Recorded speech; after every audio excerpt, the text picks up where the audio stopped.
Hey, Michelle. That's the wrong sign.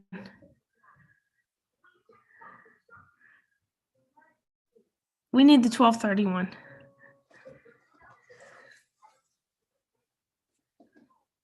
Thanks, Danielle. Danielle, how does that look? It's a little crooked.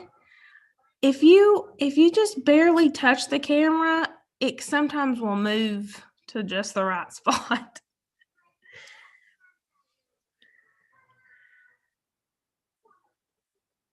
That is better. I'm a little. Is that too? No, that's good. It's in the shot. All right, I'm not going to tinker with it then. I'm just going to let it be. Okay, I think it's fine. Thank you. Yeah.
All right, we'll do the first mic check. 1, 2, 3, 4, 5.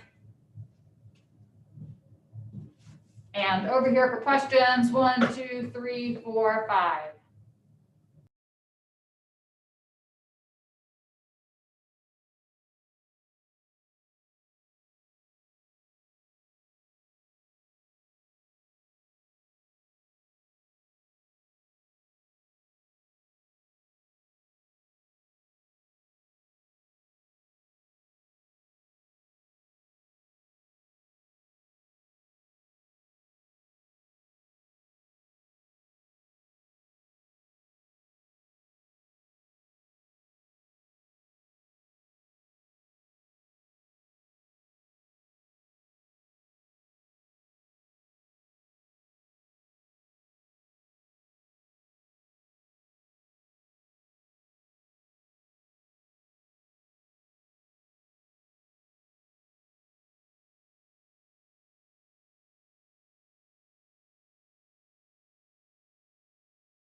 All right, we'll do our second mic check. 1, 2, 3, 4, 5. And over here for questions. 1, 2, 3, 4, 5. We'll get started in just about 4 minutes.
Good Thursday afternoon. I'm Catherine Killen, Chief Strategy Officer for the Knox County Health Department.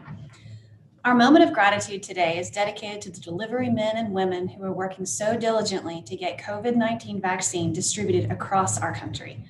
We are encouraged by the news of some local hospitals in our region receiving the vaccine as early as today and look forward to hearing about frontline local healthcare workers getting the protection from the vaccine that they so greatly deserve. Once again, I want to take this opportunity to stress how encouraged we are by the news from the scientific community illustrating the safety and effectiveness of this vaccine.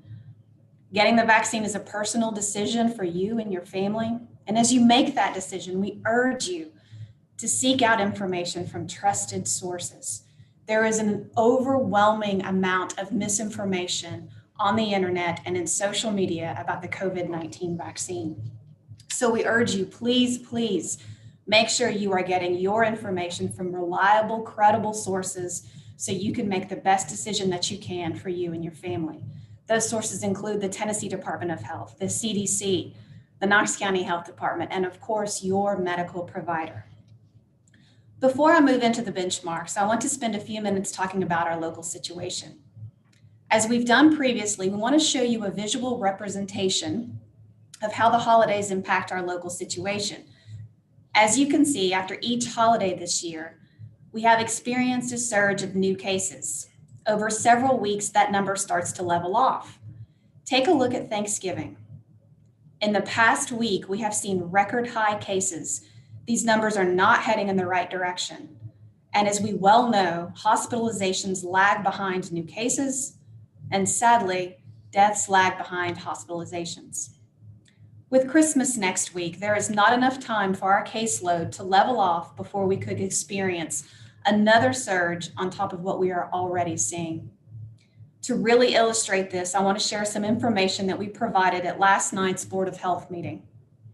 As a note, this data was pulled yesterday, so the following items are from December 1st through December 16th. So in those past 16 days, 51 individuals have lost their battle with COVID-19. That's more than 20% of all deaths reported. More than 25% of all cases reported to KCHD, to the health department, over the pandemic have been reported in that time frame. Since December began, an average of 3.4 individuals have died every day from COVID-19 in Knox County. And in the same time period, an average of nearly 400 cases have been reported every day. We can't change what happened over Thanksgiving, but we can change what happens over Christmas. We are urging you to celebrate the holidays with your household, as that is the lowest risk activity. However, if you are going to keep your plans of celebrating with those outside your household, please be diligent about practicing the 5 core actions. Wear a mask when you are indoors or not appropriately distanced. Always keep at least 6 feet of distance between you and those outside your household, regardless of whether you're wearing a mask. And please stay home if you're not feeling well. Even if it just feels like the sniffles, please stay home. We can't stress this enough. You have the power to impact your community. Please take a moment today and consider how you can shift your holiday plans to protect yourself, your family, and your entire community. Now we'll move into the local situation. We have 527 new confirmed cases since yesterday's report. 4,562 are active cases. 127 Knox County residents are currently hospitalized. And sadly, we have 3 additional deaths to report today, raising our total to 237. Now we'll move into the benchmarks. All of the data that we are about to review is available on our website at covid.knoxcountytn.gov. Moving to the first benchmark, sustained reduction or stability in new cases for 14 days. To illustrate this benchmark, we have a bar graph that shows previous cases, new cases, and the growth rate over time. Over this time period, we once again hit a new record high case volume, with the average number of cases per day trending up. Because of these factors, we are continuing to represent this benchmark as red. Our second benchmark, community-wide sustained and increased diagnostic testing with consistent or decreased test result reporting turnaround time. For this benchmark, we are utilizing 2 bar graphs, one that shows a sample of the tests conducted for Knox County residents, and another for the average time between specimen collection and lab report data. Regarding testing, the local number of tests conducted has increased over recent weeks. However, the issue we are continuing to see is with lab turnaround time. Over this time period, we are seeing an average turnaround time of 6 days in our community. Because of that, we are continuing to represent this benchmark as red. Our third benchmark, sustained or increased public health capability.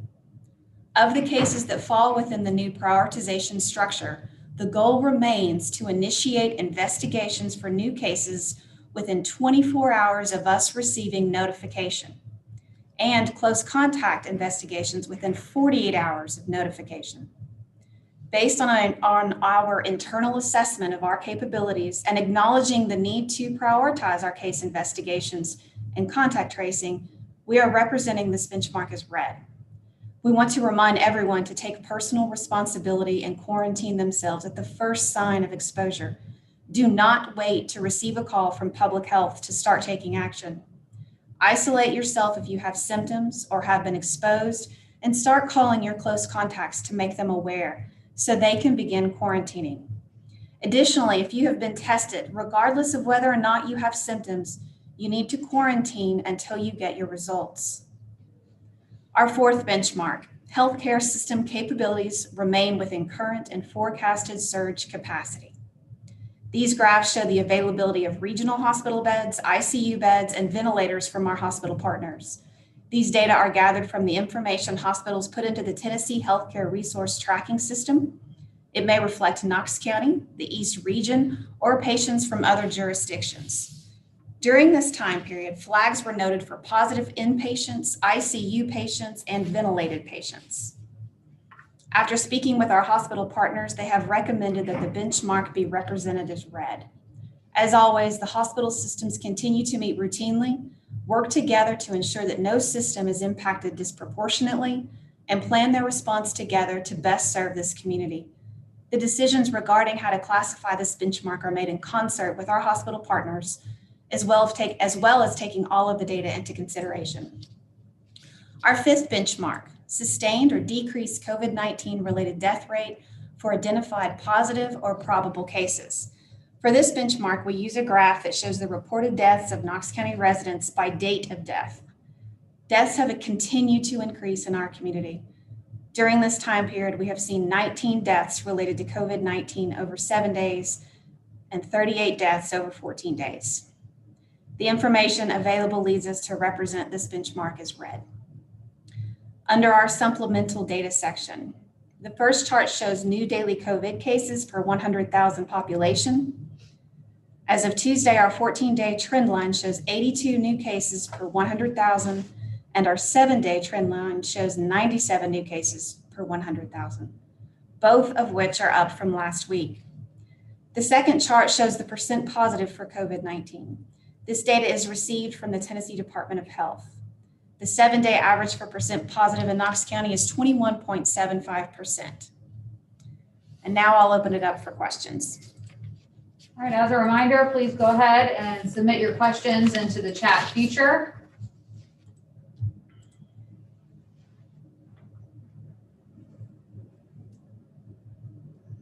The first question we have is from Jeff with WATE.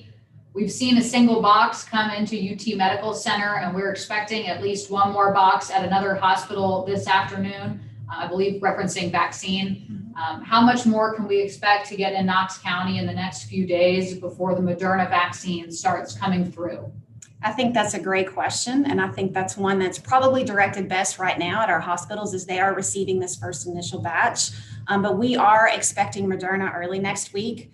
We don't have an ETA yet, but as soon as we have that vaccine, as we have stated, in hand, we will let you know how much we got and can confirm that information then. All right, any further questions? Please go ahead and submit them now.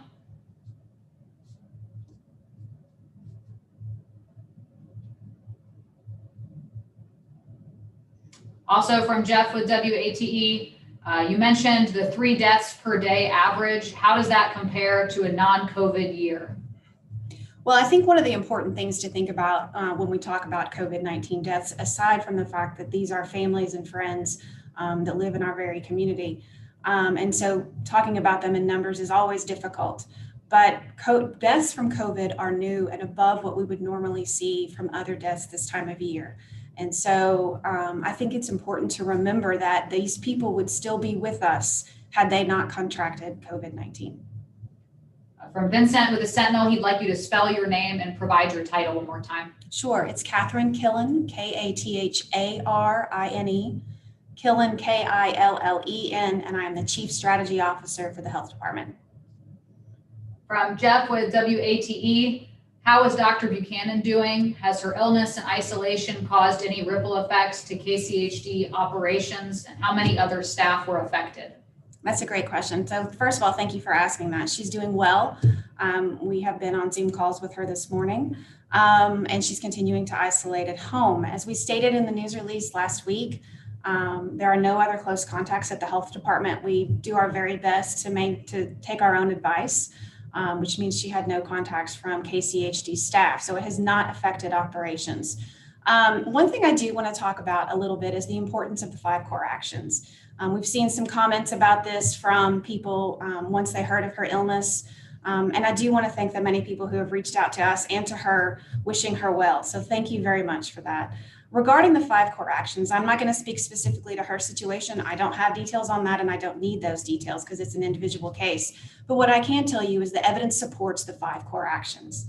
And we know that doing these things together, especially, dramatically reduces our risk of getting COVID-19. I would compare it to a seatbelt. You know, there is no guarantee that by wearing a seatbelt that I'm not going to get hurt or worse in a car accident. But you better believe I put one on every single time I get in the car. From Brian Hornback, in regards to the safer at home guidelines, the expectation is not only Christmas, but New Year's, where people are expected to celebrate at home, correct? Correct. And so I think the resolution that the board passed last night illustrates the importance of the best and safest place for all of us is at home. And as much as you can adhere to that, the better. From Claire with WUOT, has the health department received the White House task force report for this week? If not, why do you think you haven't gotten a copy yet from the Tennessee Department of Health? Yes, I believe we got that either late last night or this morning. Yes, so we have that report. Yes, Claire, that came into us this morning, so we have received it. From Jeff with WATE, do you have any new guidance about potential allergic reactions to the vaccine?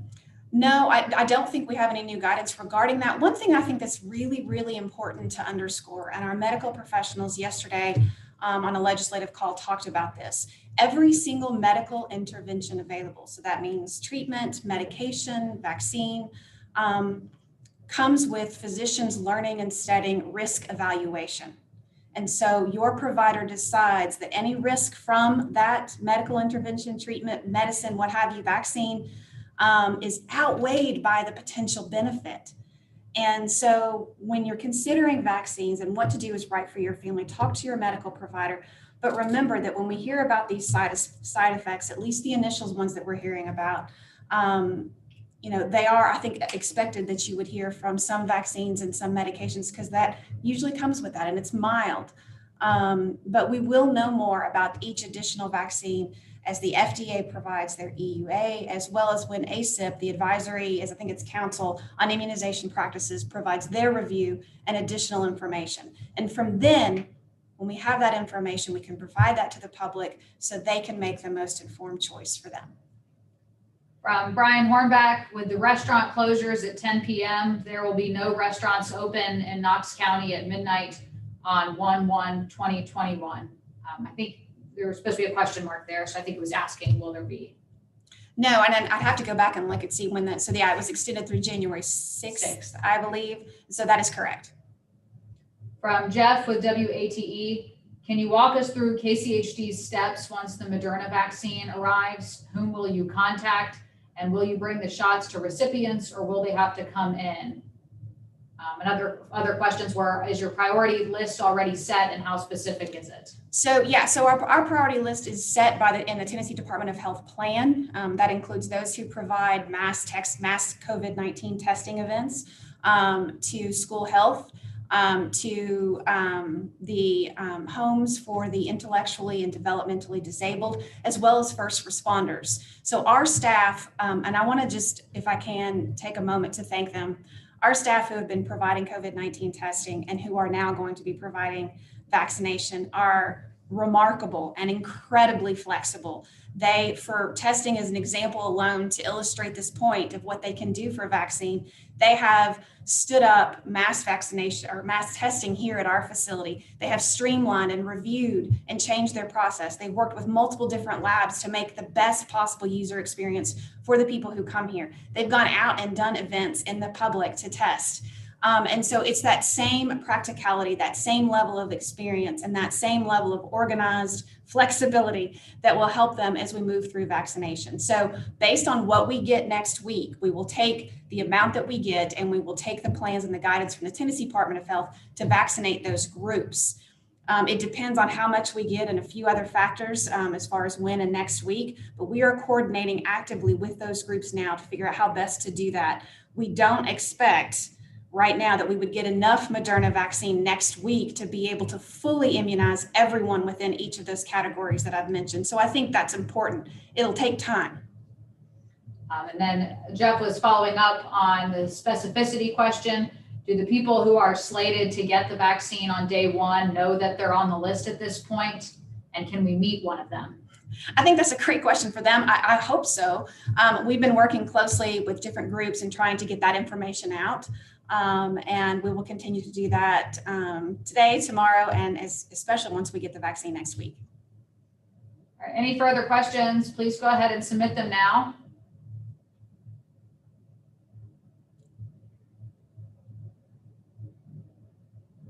All right, I'm not seeing any further questions being typed into the chat feature. So thank you all for your time today.